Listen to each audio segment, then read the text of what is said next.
नमस्कार, career launcher के weekly round up में आप सभी का स्वागत है। मैं प्रीति सागर आपके लिए कुछ इंपॉर्टेंट न्यूज़ लेकर के आई हूँ, तो चलिए स्टार्ट करते हैं। पहला जो हमारा जो न्यूज़ है वो 3 महीने लिए है, जैसे कि G20 समिट जो अभी चल रहा है। इसके अलावा state of the climate in Asia report कि एशिया में क्लाइमेट की क्या स्थिति है उसके बारे में। तीसरा है रिमेंबरिंग बिरसा मुंडा। तो बिरसा मुंडा कई सारे एस्पेक्ट्स में हमारे लिए इंपॉर्टेंट है, खास करके इंडियन हिस्ट्री, मॉडर्न हिस्ट्री के बारे में, और प्रीलिम्स में भी आ सकता है, यूपीएससी एग्जामिनेशन में, सीयूईटी में, कहीं पे भी जहाँ पे भी उसका रेलिवेंस है, जहाँ पे भी मॉडर्न इंडिया का रेलिवेंस दिखता है आपको एग्जामिनेशन में, वहाँ इस पर क्वेश्चन आ सकता है। तो चलिए हर एक पहलू को और हर एक खबर को हम डिटेल में डिस्कस करते हैं। पहला है हमारा G20 समिट 2022। G20 समिट जो अभी चल रहा है ये बाली में है, बाली इंडोनेशिया में। ये समिट अभी 15 और 16 तारीख को है, चल रहा है इसका मतलब। इसके अलावा जो ये मीटिंग थी जो अभी चल रही है वो 17वीं मीटिंग थी पूरे G20 कंट्रीज़ की। G20 कंट्री जैसे ग्रुप ऑफ 20, 20 कंट्रीज़ का एक ग्रुप है जिसमें डेवलप्ड कंट्रीज़ दोनों ही आती हैं। और ये जो कंट्रीज़ है, जो ग्रुप है, ये एमर्जिंग इकोनॉमीज़ का है, जिनका इकोनॉमिकली अगर आप देखो तो जीडीपी काफ़ी इसमें मतलब इनकी जो ग्रोथ है वो एमर्जिंग है। ये उसके लिए एक एक ग्रुप बनाया गया। इसके अलावा ये लोग 85% जो ग्लोबल जीडीपी है उसको ये लोग दर्शाते हैं, मतलब ये पूरा एक ग्रुप मिलकर के 85% ऑफ ग्लोबल जीडीपी को रिप्रेजेंट करता है। इसके अलावा 75% ऑफ ग्लोबल ट्रेड को भी ये रिप्रेजेंट करता है, और 66% ऑफ ग्लोबल पॉपुलेशन का रिप्रेजेंटेशन है क्या, ये G20 group of 20 countries. Indonesia की जो प्रेसिडेंसी है ये कॉमन्स हुई थी December 1, 2021 में, और इस समिट के साथ ये प्रेसिडेंसी इस साल ख़त्म हो रही है। अब इंडिया की बारी है, अगले साल प्रेसिडेंसी इंडिया की होगी। इस जो G20 मीटिंग है, जो समिट है, उसका जो थीम है, इस साल का थीम वो रखा गया है, रिकवर टुगेदर, रिकवर स्ट्रॉन्गर, साथ में बढ़ेंगे और मजबूती से बढ़ेंगे। तो ये इस साल का थीम था। इसके अलावा अगर हम बात करें इंडिया का G20 में क्या अहम रोल रहा है या हो सकता है, जो हमारे प्राइम मिनिस्टर हैं, प्राइम मिनिस्टर नरेंद्र मोदी, इन्होंने एक ब्रीफ डिस्कशन किया है जितने भी वर्ल्ड लीडर्स थे G20 में या ग्रुप ऑफ 20 में, तो उनके साथ एक ब्रीफ मीटिंग की है, जिसमें G20 समिट जब वो शुरू हुई थी तो पहले दिन उनकी मीटिंग हुई, और जो वहाँ का डायस्पोरा था इंडोनेशिया में, उन्होंने काफ़ी खुले दिल से उनका स्वागत भी किया। और जो सबसे अहम चीज़ होती है ऐसे मीटिंग्स में वो ये होती है कि आप बहुत सारे कंट्रीज़ के जो प्रीमियर्स हैं उनसे आप मिल रहे हो, उनके साथ अपने रिश्तों को और ज़्यादा मजबूती से आप सुधार सकते हो, मजबूत बना सकते हो। ये चीज़ हमारे प्राइम मिनिस्टर ने वहाँ पर की।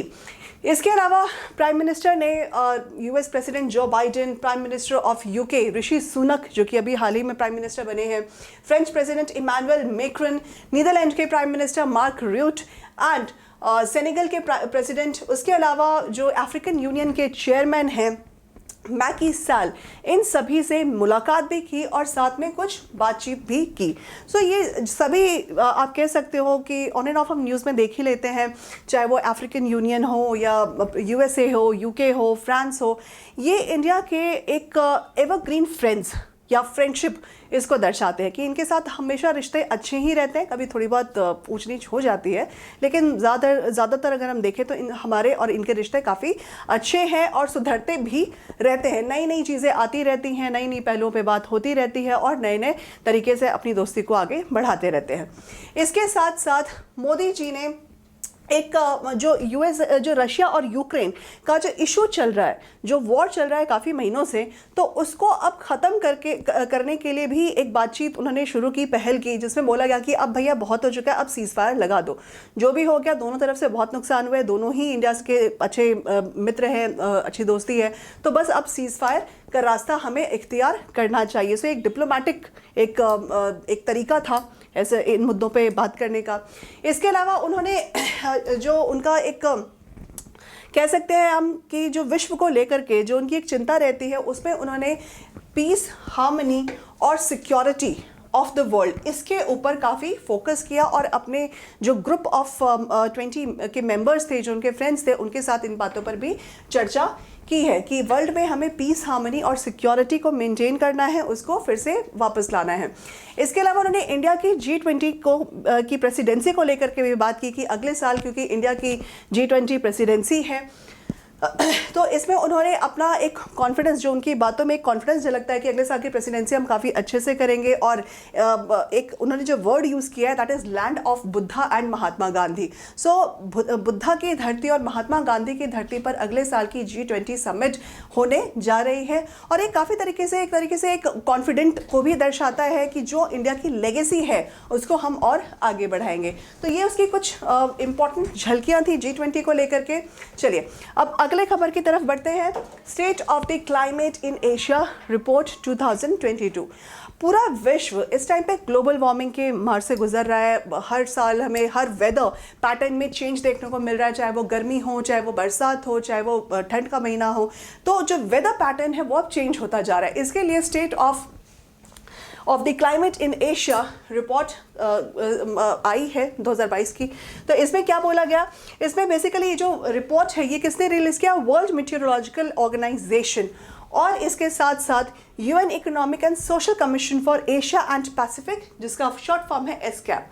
सो एसकैप प्लस WMO दोनों ने मिल करके ये state of the climate in Asia report को सबमिट किया है या रिलीज किया है।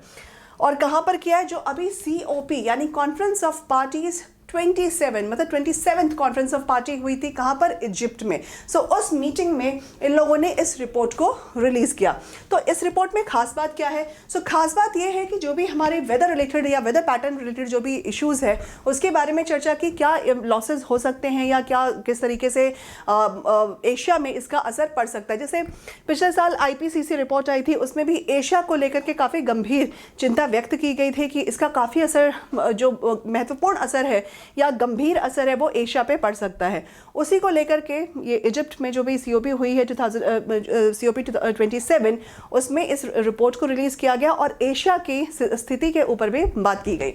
सो ये जो इकोनॉमिक लॉस है जो कि ड्रॉट, फ्लड या लैंडस्लाइड से हो सकता है, इन लॉसेस से क्या होगा कि $35.6 बिलियन का इकोनॉमिक डैमेज होने की संभावना है।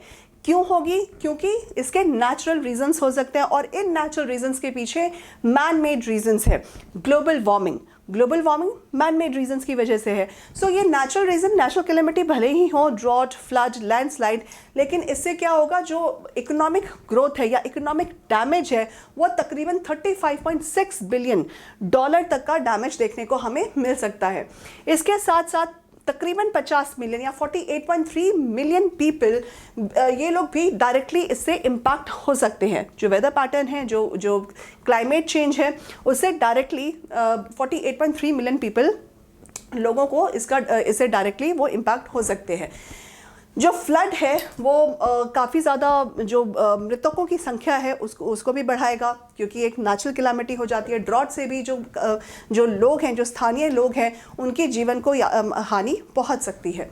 इसके साथ साथ जो सेकेंड हाईएस्ट लॉस है वो इंडिया द्वारा इसको फेस करने की संभावना है और $3.2 बिलियन की जो राशि है वो भी हमारा इकोनॉमिकली हम इसमें हैम्पर हो सकते हैं। तो यहाँ पर ह्यूमन लॉस के साथ साथ हमारा इकोनॉमिक लॉस होने की भी संभावना है। वाटर इनसिक्योरिटी बढ़ सकती है, क्योंकि जो हमारा ग्लेशियल जोन है, जो हमारा माउंटेनस रीजन है, हिली टॉप है, वहाँ से फ्रेश वाटर आता है।